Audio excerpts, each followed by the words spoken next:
mean, it's just, if you've ever watched any documentary about people who get into porn, it's because they've been abused, and they've, and they feel like their bodies are the only tool they can offer the world. And it's so sad. I agree with it.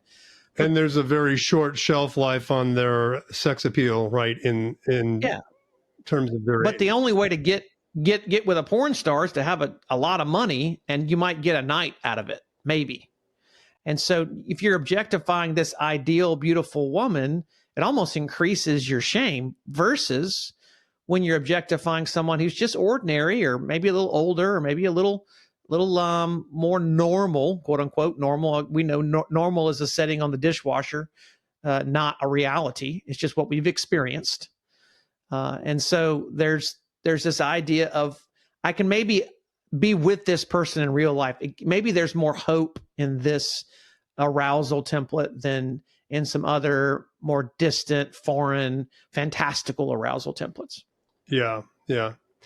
One of the other things that surprised me in the report was the degree, again, of kind of child-oriented animated pornography. So you've got hentai is the #1 category, most searched for term in the world on Pornhub.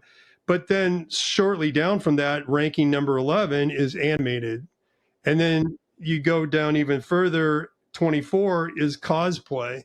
So there's a lot of these, and you start looking at kind of, we're not going to cover a lot of the platform data, like what are people watching this on? But there are a lot of guys that are watching it on PlayStations and Xboxes, and there's a lot of searches for animated characters in video games in pornography too, because they're producing porn around video game characters and cartoon characters and superheroes and all that.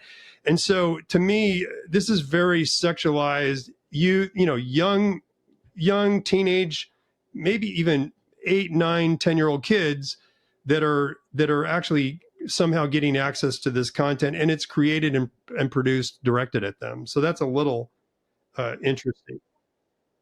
Well, and you got to go back to what we were talking about at the very beginning of the episode, that this is bigger and more colorful is always better, whether it's bigger body parts. I mean, one of the big trends this year was, big penises, big butts, big boobs. I mean, that's up. And also the ethnic categories, the color categories are way up. And it seems like when you get to the ethnicities of human beings, there's only so many colors, then you can go into the fantastical world of cartoons. You can create, green alien sex objects.